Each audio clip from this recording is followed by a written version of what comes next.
For the third year in a row now, the Bills losing in the divisional round. They fall to the Chiefs 27-24 at Highmark Stadium.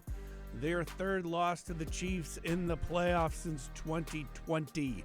I'm Kevin Carroll. Welcome to the Buffalo End Zone Podcast.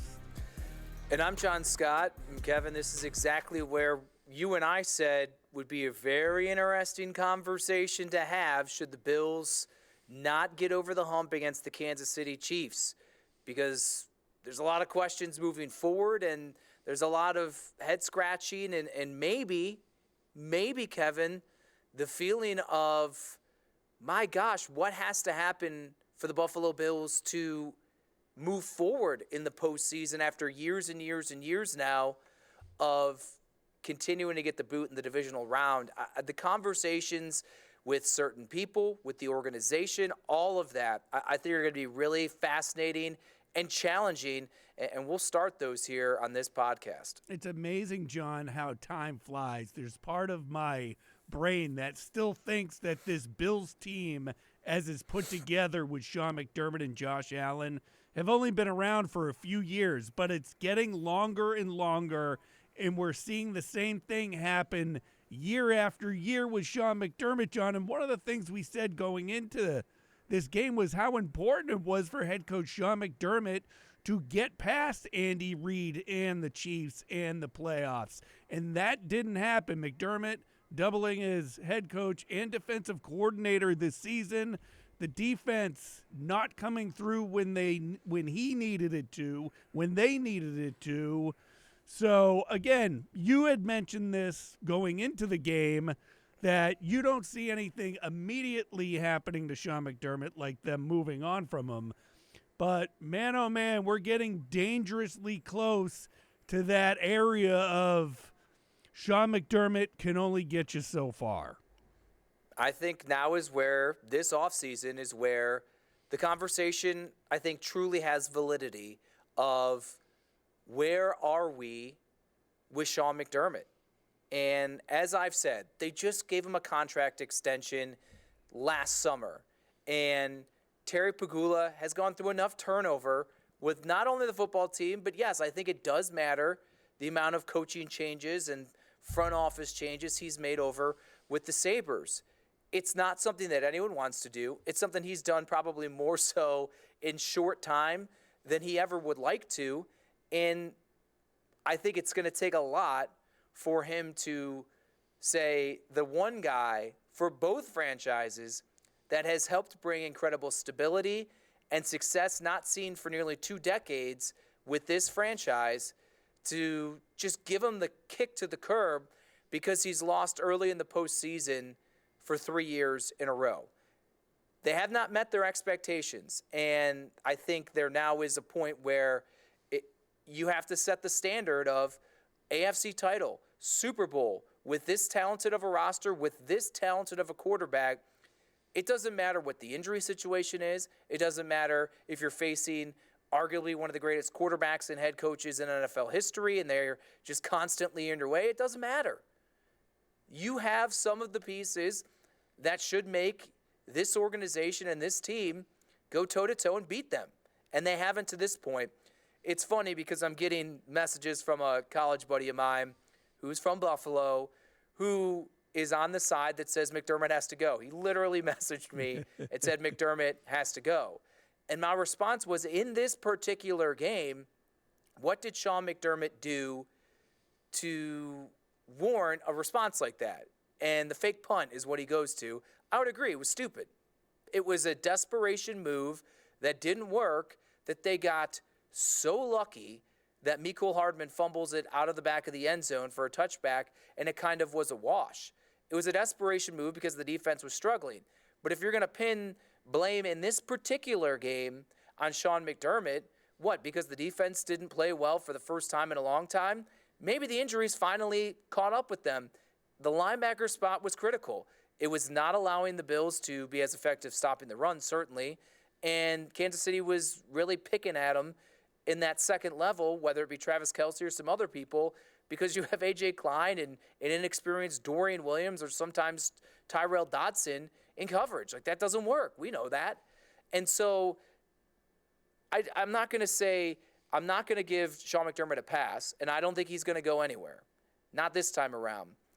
But Sean McDermott is someone who even admits it starts with me, and there has to be some sort of reason and explanation and solution found next season as to why this team is not advancing further. They got to the AFC Championship game, and things have regressed now 3 years in a row. I would look at the season in total, John, and I'd even go back to when the team was 6-6 on the season. And I would say, as a Bills fan, if you were told at 6-6 that the Bills were actually going to make the playoffs and get to the divisional round, you'd kind of take it. I think McDermott did a really good job this year pulling double duty with this team and getting this defense throughout the season in the right place. I agree with you. I think the injuries on defense, and I don't care if you say as a player you can't make that an excuse, but I mean, come on. Your own eyes are going to sit there and tell you that Sean McDermott was dealt a really bad hand this season when it comes to defense, and it only got worse. The hand kept getting worse as the season went on, and then you get into the postseason, and then it really gets bad because Terrell Bernard is now down. And when I'm sitting here, and like you, I get texts all game long, especially when the game is about to end. I don't know, for some reason, everyone thinks that I'm free to talk at that point, but talking about how bad the Bills' defense is, and they couldn't believe it, and I found myself spending a lot of time saying, well, this player, and it just mounted up, should not be on the field right now if the team was healthy. It just shouldn't happen. So I'm big into the injury point of this, John, was that they were just too beat up. I'm shocked that they were able to do what they did towards the end of the season. And I even felt when Josh Allen said coming out of the bye week, we're in playoff mode right now. If my math is off, forgive me. But I was like, well, that means you need to win 9 straight games. And I don't see this team winning 9 straight games. I think time was just up. I don't think McDermott, aside from the fake punt, which I actually was not sitting at my desk watching the game when it happened. I came back and someone told me what happened at that point because I was assuming they were just punting. So I got up and walked away. But aside from that, I think McDermott did a really good job the entire season. And I think the fact that this game was close enough for the Bills to win, I actually think he did a pretty decent job in that going into next season. You kind of pointed to next season as key in McDermott's future with the team. I almost want to give him a pass on this season and keep him where he was going into next season. I see the points. I think he did a great job with the defense, all things considered. But also everyone deals with injuries, maybe not to that extent, but we've also had this built-in excuse to some extent with this team, with this defense for years. Last year, well, Von Miller didn't play against the Bengals. Daquan Jones didn't play against the Bengals. The year before, Tre'Davious White tore his ACL, and that's why they didn't have him in the 13 seconds game in Kansas City. There always seems to be something that the Bills, and I would say other teams, have baked in of, okay, things didn't go our way. This is maybe something we can lean on. It was compounded more so than ever, I would say, at this point in time. But I don't just want to solely lean on that. I'll do 2 points. One will stay on the defense, and that is, I said this a few times on our postgame show, the defensive line in this football game really laid an egg. They're the thing that on this podcast, on our show, other places, I've given high praise for their consistency and ability to affect the quarterback, affect the game, and what I felt was really soften the load for the next 2 levels, whether it be linebacker or the secondary, when guys were missing at those critical spots. They did not do anything to Patrick Mahomes. They didn't really get close to sacking him. They didn't really move him off his spot. There really seemed to be zero push or disruption whatsoever. And Mahomes made some magician-type escape early in the football game, and those things are going to happen. Mahomes is great. Allen does those things too. Great players are going to do that. But there was no duress. There was nothing at all. And even in the run game, they were getting blown off the ball. Isaiah Pacheco was getting to the second level, and those linebackers weren't able to make plays. And to me, that begins and ends with a poor performance by the defensive line. Sean McDermott even said it after the football game. And that's an area that doesn't fall on McDermott, right? This is man on man. This is the players got to make plays. And that's where I think maybe I fall more just looking at this game solely and other points as well. But we're going to talk about this game of I'm not necessarily putting it as much on the coaching staff for making errors as I'm going to put it on the players. And on the defensive side of things, I'm going to really put it on the defensive front because they don't have the injury excuse. And ironically enough, Kevin, the guy I noticed maybe more than anyone on the entire defensive line in this Chiefs game was Von Miller. Yeah, didn't he either he tackled a running back for a big loss or got to Mahomes? There ended up being a penalty on the play anyway, so it's a shame it didn't really matter. But you're right. When it comes to anyone other than Gregory Rousseau, he was noticeable to me at times. But overall, you did, and I asked you the question during the post-game show. So if you're McDermott, what do you have to do? There's that double-edged sword with Patrick Mahomes. You don't want to blitz him because he's going to burn you. But something had to happen while the Bills' defense was out there to change this game, and it just never did aside from Poyer knocking that ball out and having it go through the end zone. I'm looking at my notes. I know I put this down where they went after him. Oh, Rousseau can't get the Mahomes sack. Then he finds Rice for 26 yards. I saw that one. And there was another play where he kind of escaped. They didn't get home on the blitz, and Dodson, I think, was the guy they were bringing. And then it was like a 30-plus yard play down the field for another one. McDermott tried it sometimes. He realized, and again, the fake punt was the most indicative example that he just knew we're bleeding out here. They can't defensively get stops, which is somewhat interesting because after that moment, they actually did get some stops of the Kansas City offense, but that showed the desperation of where he was at. He was trying to blitz, but again, like you're blitzing, and then you're leaving Dane Jackson by himself, or A.J. Klein, or the third safety, whether it be Saran Neal or Cam Lewis, on an island. And that's just not an advantageous to put your third, fourth, fifth string type guys in against an offense and a unit and a prolific group like the Kansas City Chiefs. So it was tough for the defense. And then, like I said, we'll get more into specifics.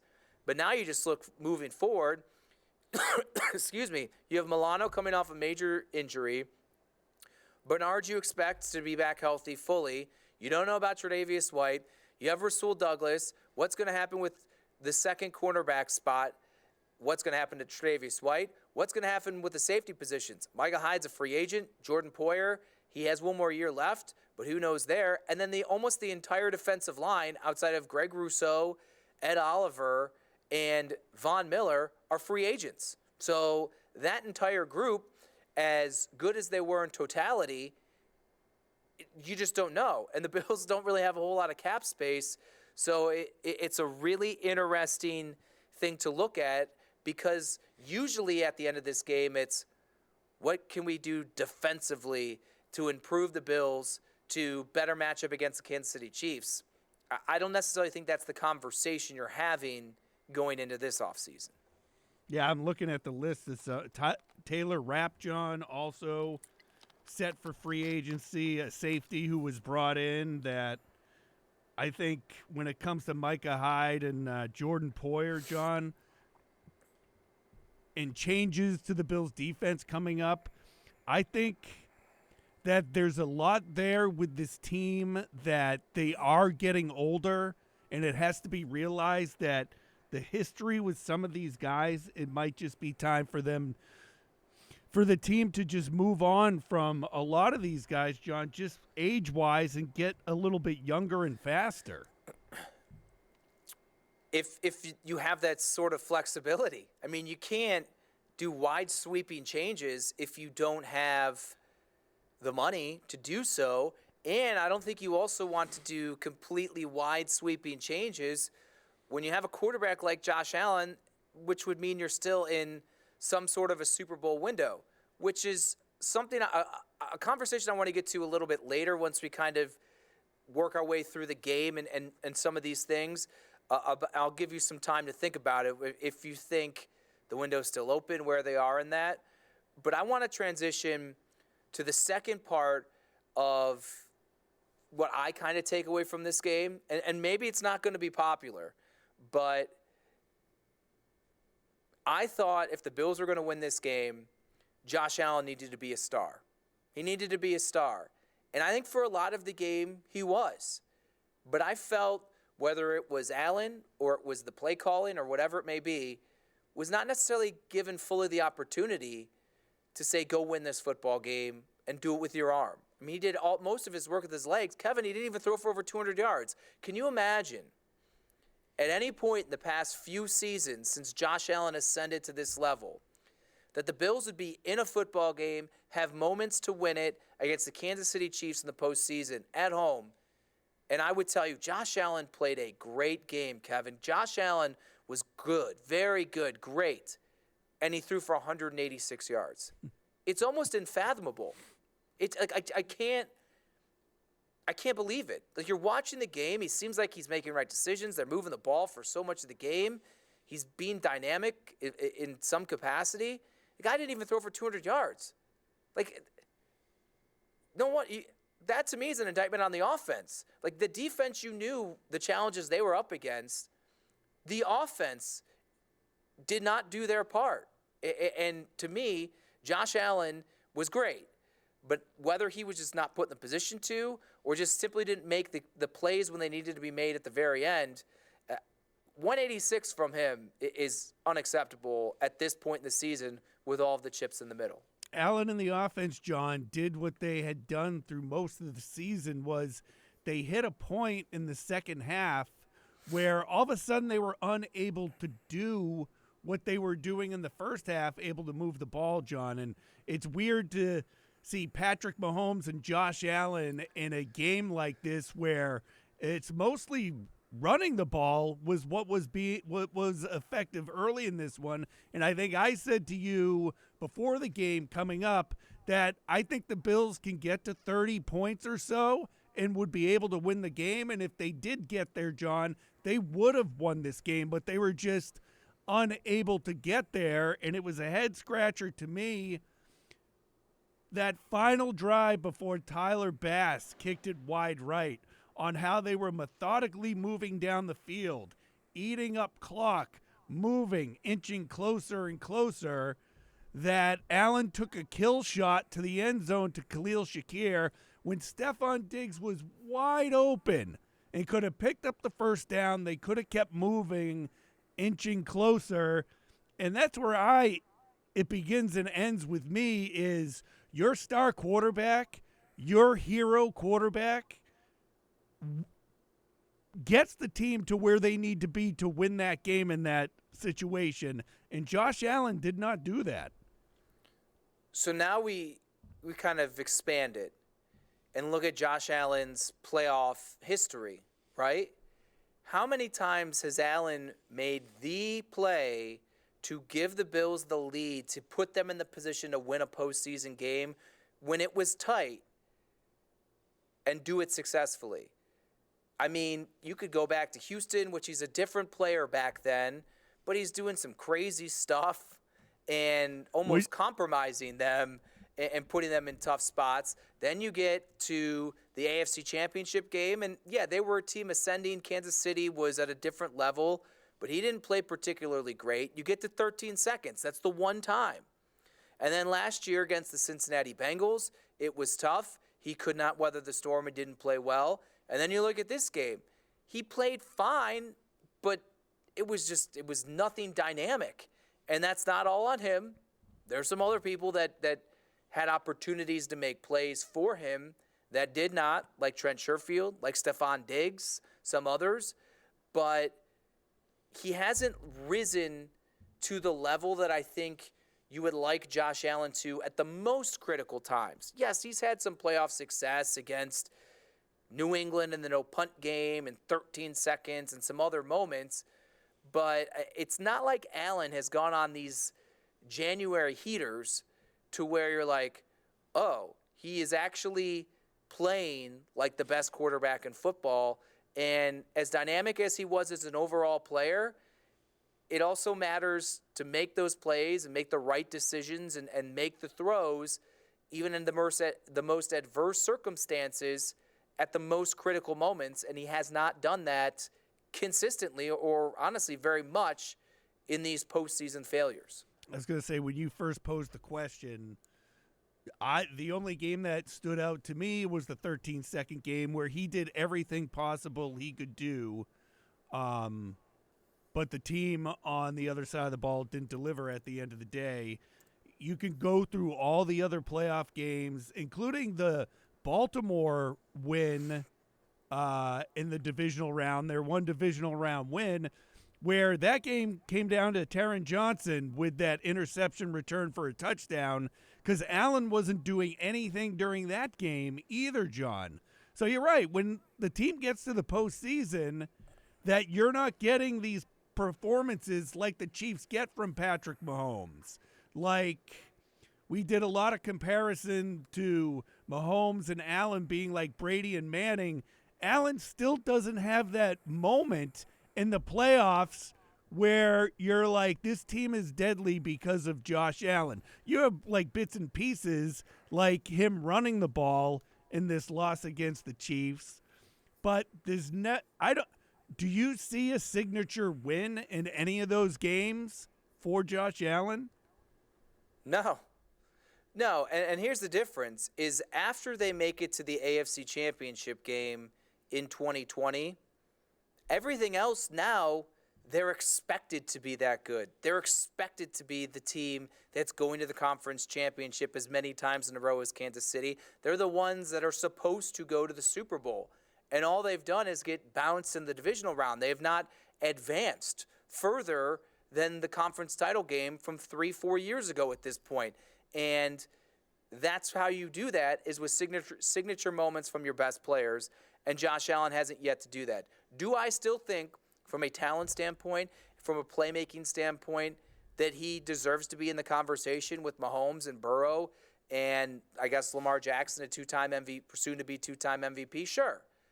But he hasn't accomplished any of what those other guys have. And now, like McDermott, now 7 years in and only one AFC title game appearance, and that's it.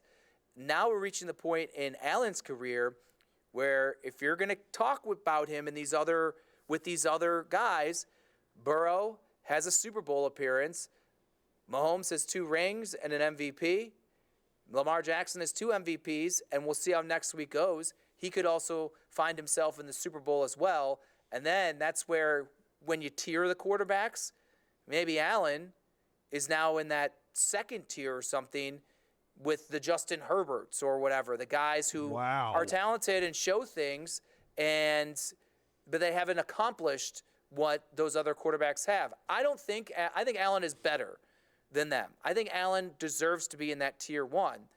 But also, this is a results-based business. And I would not take great fault or issue, I should say, if someone wanted to ding and drop Allen from that core group at the top because he hasn't accomplished the things that they have. Talk about weapons around Josh Allen and the people that help him. Sean McDermott saying after the game that he thought that Stephon Diggs had a really good couple of playoff games. What are you laughing about? Because it's ridiculous. Right. Okay. So you weren't on my screen. I couldn't see you, so I didn't know. So you look at that around. I think we could all say that Diggs's performance this year was below expectation for sure. I think in this game he should have had that deep ball catch.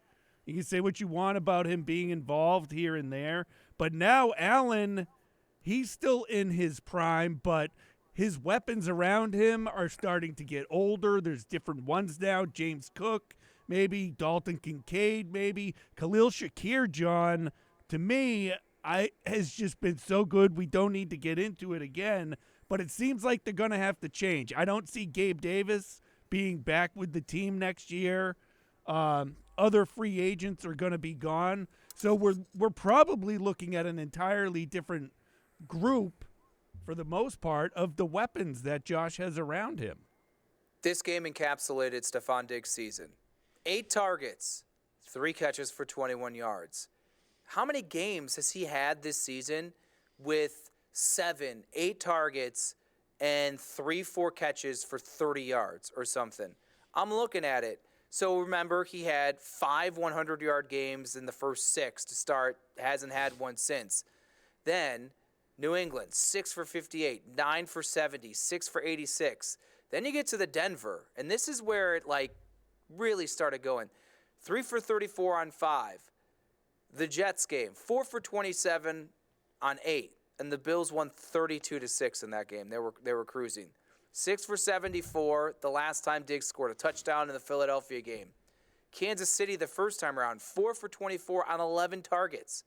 Dallas, 4 for 48 on 5, 5 for 29 on 8 against the Chargers, 4 for 26 on 7 against New England.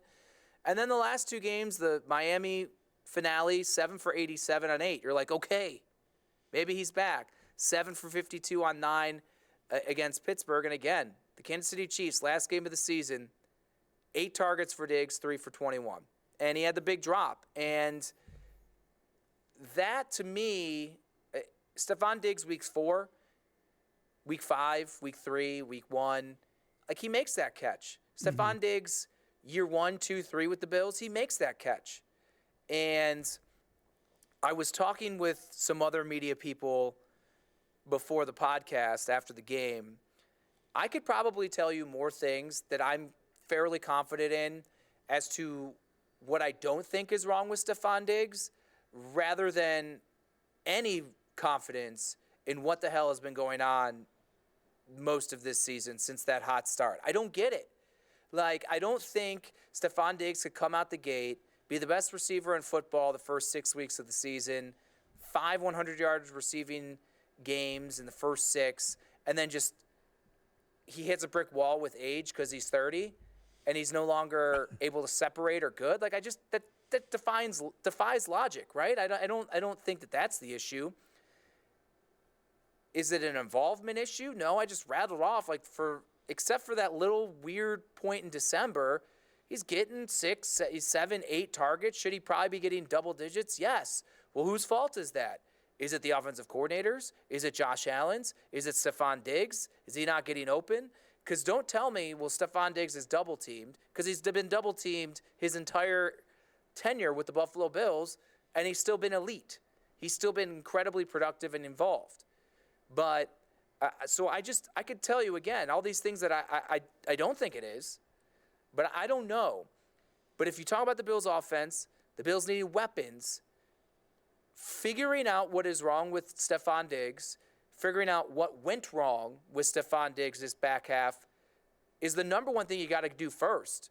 Because how are you going to put certain pieces around and add pieces or whatever if you don't know what you even have anymore in your now very high-priced, 30-plus-year-old supposed number 1 wide receiver?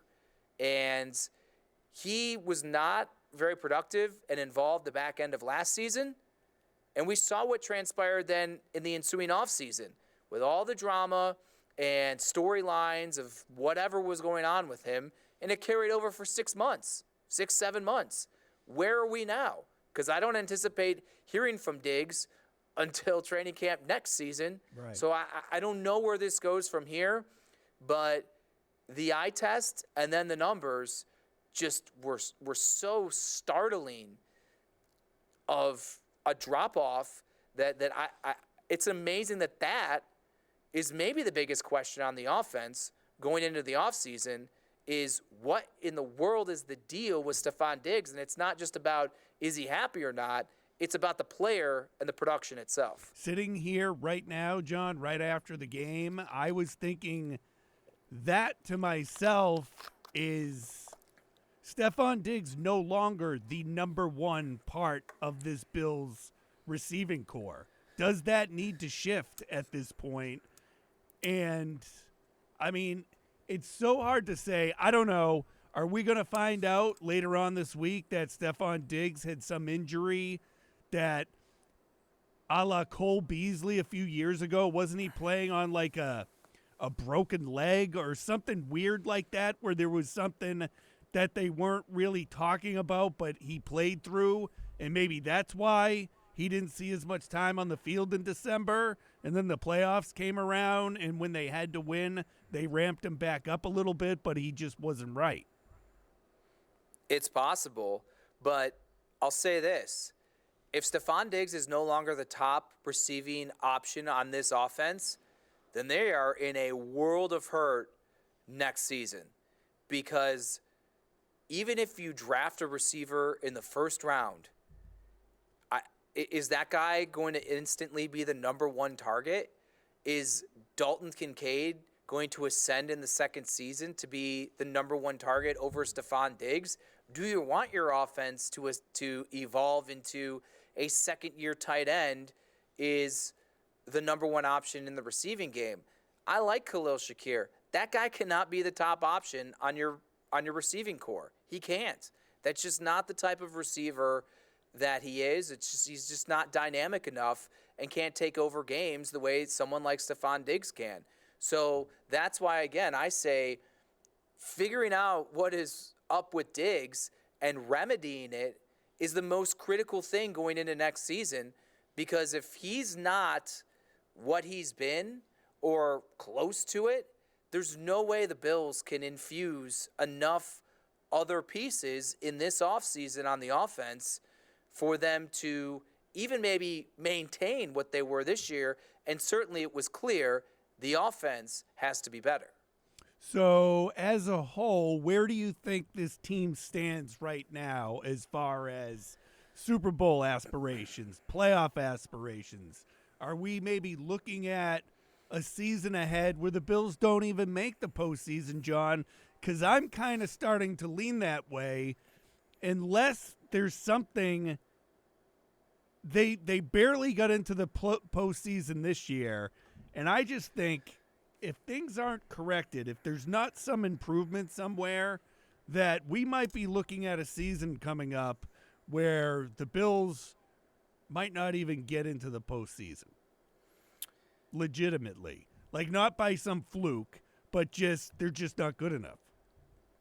I think with Josh Allen, things would have to go incredibly sideways for them to not be at least in the hunt category deep into December. I think with him, you can always seemingly strap on the cape and will them to victory, even if maybe the supporting cast isn't what it usually is or whatnot. I think the defense, even though they have holes, I think with Sean McDermott and the scheme and their ability to find guys like a Christian Benford or a Terrell Bernard or whatever it may be, I think they can be good enough.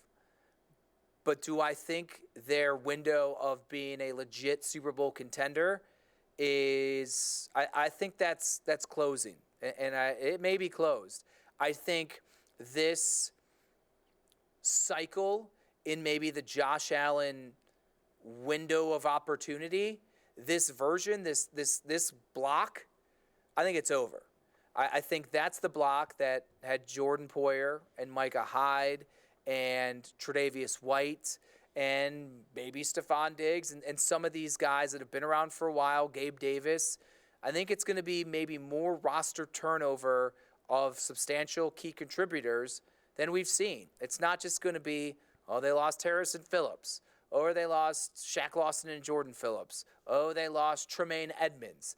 I think this is a year maybe in the offseason there's a handful of significant names and pieces that have been staples and elites, high-tier players that have helped elevate this team to where it is that are no longer going to be on the roster. And so I think, to your point, I think they're still going to be a playoff contender, but it's going to be a grind. And I don't think it's going to be a grind to where they could bank on, let's just rip off 5 wins in December and back our way into the playoffs and fight our way, also mixed with Miami, with some hiccups there.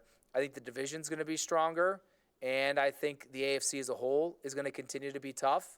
And so I think maybe Super Bowl is not going to be as much the conversation going into next season as it is, all right, can they even maintain their status as the Kings of the AFC East? We went into this game looking at it as the best chance the Bills had in a while to get back to at least the AFC Championship, and that didn't happen. I think that's going to play a big role moving forward, and I think you're right. I think this team's going to look a heck of a lot different. The big names on this team that you've come to know, I think it's going to have a completely different feel on offense and on defense moving forward, John. And I have to agree with you that I think right now when it comes to the conversation, off-season, going into the regular season, you're not going to hear much about the Bills being one of the top teams in the AFC.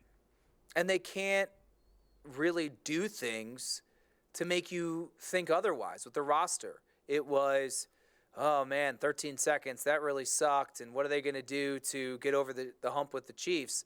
Boom, they signed Von Miller, and you're like, oh, snap.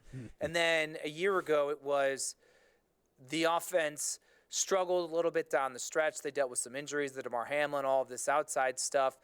Oh, they need to get a number 2 receiver. They didn't get it. And then, boom, they get Dalton Kincaid, and everyone thinks, oh, this is going to be an offensive philosophical shift. This guy's like a light version of Travis Kelce. He's going to do all this and that. You didn't really see it.